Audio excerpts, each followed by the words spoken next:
గింత న్యాయం ఉంటుందా మా దళితుడు అని చెప్పి మొత్తం మీద కింద కూర్చుని పెడతారు.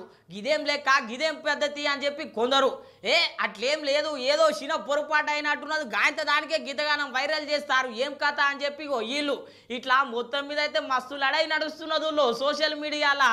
అసలు ఏమైంది బటిసారి ఎందుకు వచ్చిండు ఏం కథ ఒకసారి చూద్దాం పండి.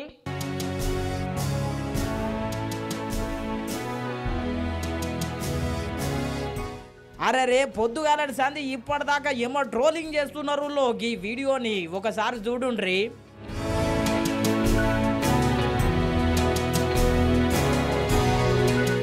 చూసిరు కదా బట్టి విక్రమార్క సార్ ఏమో ఇటుండే కొండా సురేఖ మేడమేమో అటుండే.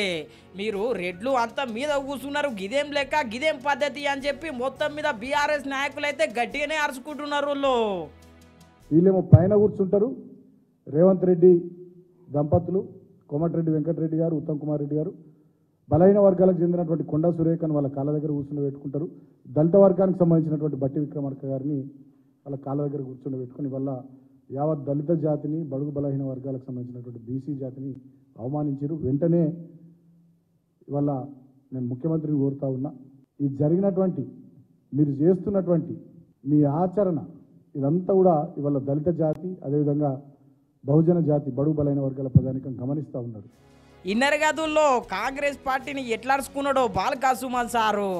ఈ వీడియోని గమనించిర్రో లేదో సీఎం సార్ పక్కకు చిన్న సీఎం సారే కూర్చోవాలి. ఏం పొరపాటు అయ్యిందో ఏమో కానీ కోమటిరెడ్డి వెంకటరెడ్డి సారు కూర్చున్నాడు, అటెనక ఉత్తమ్ కుమార్ రెడ్డి సారు కూర్చున్నాడు. ఇక బట్టి విక్రమార్క సార్ అంటే ఇటు దిక్కుండే కొండా సురేఖ మేడమేమో అటు దిక్కుండే.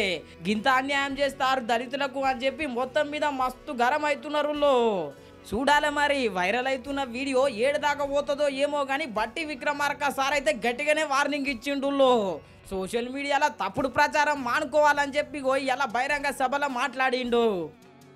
మీరు ఈ ప్రాంత ప్రజలకు మేలు చేయకపోగా ఈ ప్రాంత ప్రజలకు అన్యాయం చేసి ఇంకా తగుదనమ్మా అని చెప్పి కాంగ్రెస్ పార్టీ ప్రభుత్వం మీద తప్పుడు ప్రచారం చేస్తూ ఉంటే కాంగ్రెస్ కార్యకర్తలు చూస్తూ ఊరుకోవటానికి సిద్ధంగా లేరు అని చెప్పడానికే అశేషంగా కదిలి వచ్చిన మీ అందరిని చూస్తూ ఉంటే అర్థమవుతుంది. ఇన్నర్ కదా బీఆర్ఎస్ పార్టీ నాయకులేమో అట్లా అంటున్నారు, కాంగ్రెస్ పార్టీ నేతనేమో ఇట్లా అంటున్నాడు. చూడాలే ఏడుదాకా పోతుందో ఏమో ఈ పంచాయతీ.